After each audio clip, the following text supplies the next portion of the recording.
Colombian Juan Manuel Gutierrez was an economist working in government jobs when he decided to enter the flour business. Got in love with it from the first moment because of all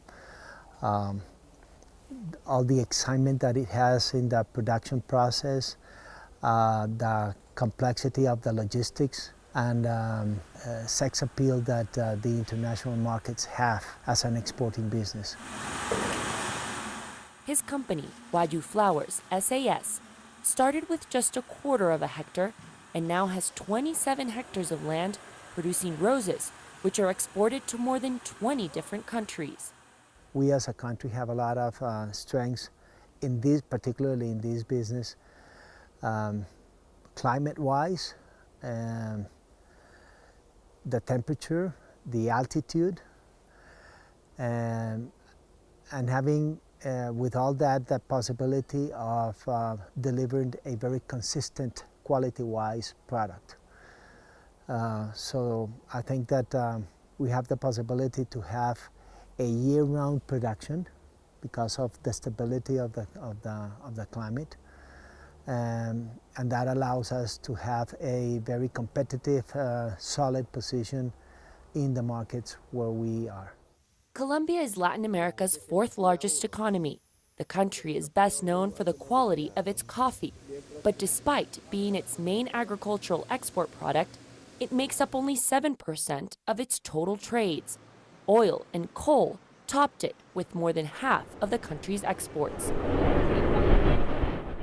Economist Julián David Rosera says a boom in commodity prices is exactly what helped Colombia's economy in the early 2000s.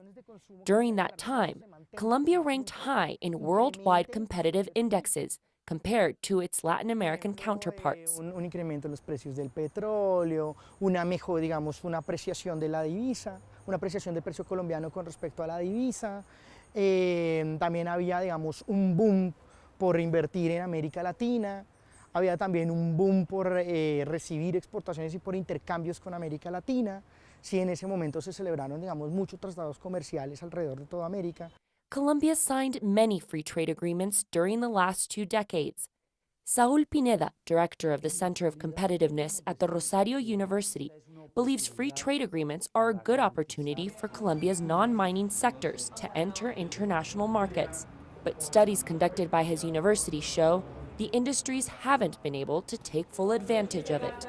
En el periodo 2006-2016, que hemos cristalizado en algún momento de esos años estos 15 tratados de libre comercio, el crecimiento promedio anual de las exportaciones no mineroenergéticas, que son las que aprovechan estos TLCs, apenas ha sido del 1.1% anual promedio. Ahí es donde yo señalo que es un poco decepcionante el ejercicio de aprovechamiento de los tratados. Pineda says being competitive means thinking long-term and taking the next step in business. El país está en la obligación de mejorar su productividad, de mejorar su entorno competitivo, sus vías, sus puertos, la capacitación de su mano de obra, y las empresas, desde luego, diferenciar mejor sus productos, entender que hay una oportunidad de mejorar la rentabilidad en la medida en que no se exporten excedentes, sino que se haga una labor permanente para fortalecer la estrategia exportadora. One of the Colombian industries that has been hit the hardest by a globalized market has been the textile industry. In 2016, Colombian textiles reported the loss of 60,000 jobs in just 6 months, with $1.6 billion worth in accumulated losses. Textile producers claim cheaper imports are swarming the market. But Colombian clothing manufacturer Michelina is reporting a different story. Operating for the past 40 years, they have seen an increase in sales to Spain and Germany thanks to the free trade agreement between Colombia and the European Union. Teníamos muchas más limitaciones, era más complicado competir en el mercado porque habían esas trabas arancelarias. Últimamente ha sido pues mucho más fácil, fuera del precio se ha facilitado muchísimo más toda la operación internacional. Mikelina recommends other Colombian companies should offer products with added value that sets them apart. The company says 60% of its 230 employees are vulnerable women and girls who have been victims of the country's armed conflict. Hemos hecho todo un proceso para certificarnos en comercio justo. Es la única empresa textil confección en Colombia que lo tiene. Eso le ha abierto puertas a Páramo ya en Alemania. Ya en Alemania le compran solo por el hecho de que le ponemos la etiqueta adicional de comercio justo. Colombia's rice industry has also been working to remain competitive with the lowering of rice tariffs. In 2012, the U.S. and Colombia signed a free trade agreement. Rafael Hernández, general manager of Colombia's Rice Federation, says this meant Colombia had to work on remaining competitive against the U.S., a strong rice exporter that provides subsidies for its rice farmers.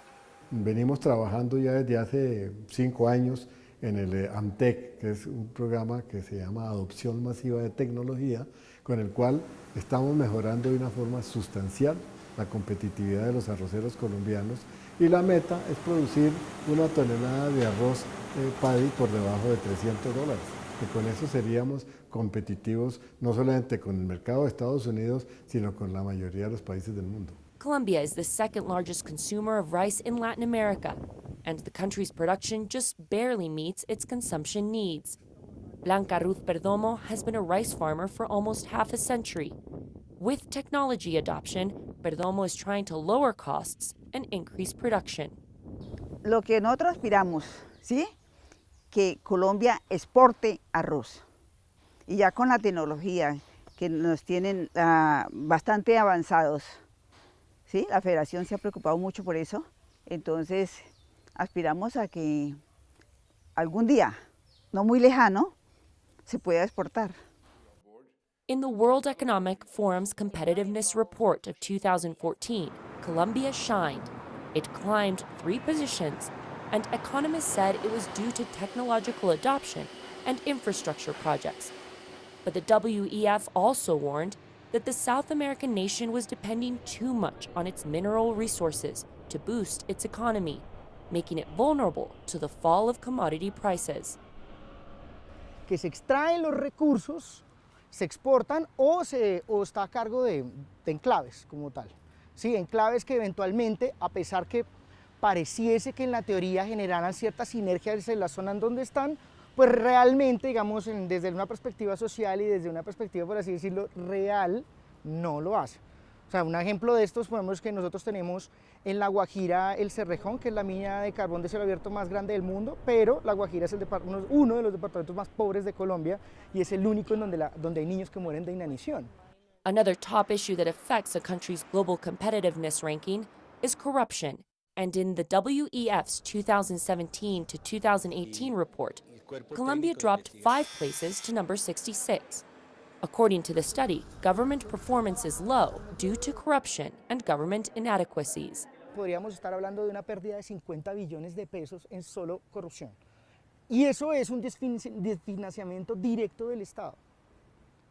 ¿Y a dónde recurre el Estado para volver a refinanciar todo eso que se está perdiendo? A través de reformas tributarias completamente regresivas.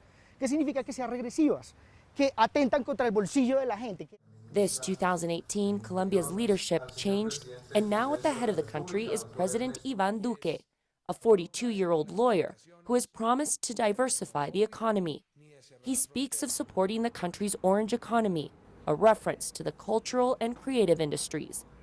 During a November 2018 presentation on the nation's competitiveness report, the president applauded the country's economic growth, despite challenges like the 50-year-old armed conflict, but called on policy changes to increase foreign investment.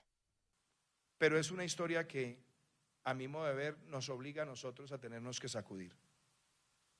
Porque si seguimos, como usted lo plantea, con crecimientos mediocres, crecimientos por debajo del 3%, nos vamos a encontrar con 2 realidades. Una, que vamos a demorarnos más en ser un país de ingreso alto, Y al mismo tiempo, al no poder tener más inversión para hacer las transformaciones en digitalización y mejora del capital humano, muy seguramente vamos a estar afectándonos estructuralmente en la competitividad. While Colombia implements the changes needed to help strengthen its agricultural and industrial sectors, Colombian businessmen try to adapt. In the flower industry, Juan Manuel Gutierrez's immediate competition is neighboring Ecuador, the world's third largest exporter of cut flowers. The way to be very competitive and to maintain the competitiveness with Ecuador is to be very efficient, to start looking for new opportunities to incorporate technology in the process, not only in the production process, but also in the post-harvest process, and also in the commercial, in the sales department, because today we need to evolve into the digital world and to have all the process online. In April of 2018, the International Monetary Fund said Colombia is at a turning point in its economy. Improving infrastructure and reducing barriers to international trade were listed as urgent needs. How fast the country is able to address these needs will guarantee Colombia's success in the future.